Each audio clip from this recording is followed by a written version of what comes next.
বাঁধাকপি রান্না করব। কড়াইশুঁটি, গাজর, আলু, বাঁধাকপি একসঙ্গে আমি সেদ্ধ করে নিয়েছি।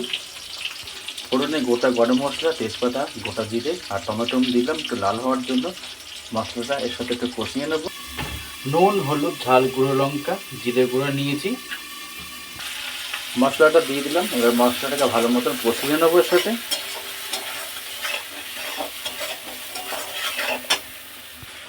একটু আদা বাটা দিলাম। এবার মশলাটাকে ভালো মতন কষিয়ে নেবো আমি। কষানো হয়ে গেলে পরে সেদ্ধ করে বাঁধাকপিটা দিয়ে আর একটু কষিয়ে নেবো। খিচুড়ি রান্না করব আজকে প্রেশার কুকারে। প্রেশার কুকারটা গরম হয়ে গেছে। সর্ষের তেল দিয়ে দিলাম এর মধ্যে একেবারে। তেলটা গরম হয়ে গেছে। ফোড়নে গোটা জিরে, পাঁচফোড়ন, শুকনো লঙ্কা, তেজপাতা দিয়ে দিলাম। এতে আমি পেঁয়াজ দেবো, টমেটো দেবো, গোটা কাঁচা লঙ্কা দেবো, আদা বাটা দেবো। সেদ্ধ করা বাঁধাকপিগুলো দিয়ে দিলাম। এতে মশলা ভালো মতন একটু কষিয়ে নেবো বাঁধাকপির সাথে।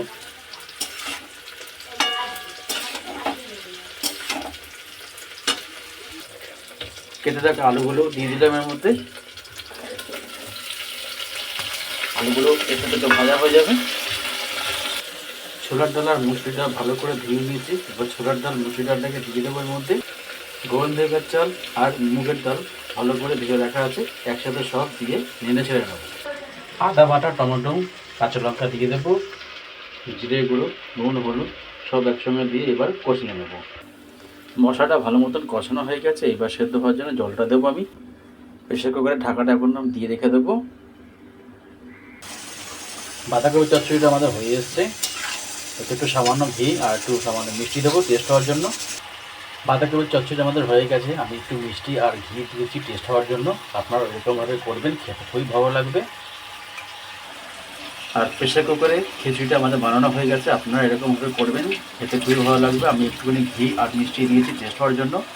যদি ভিডিওটা ভালো লাগে লাইক, শেয়ার, সাবস্ক্রাইব, কমেন্ট জানাবেন। আজকের ভিডিওটা এখানে শেষ করলাম। নমস্কার।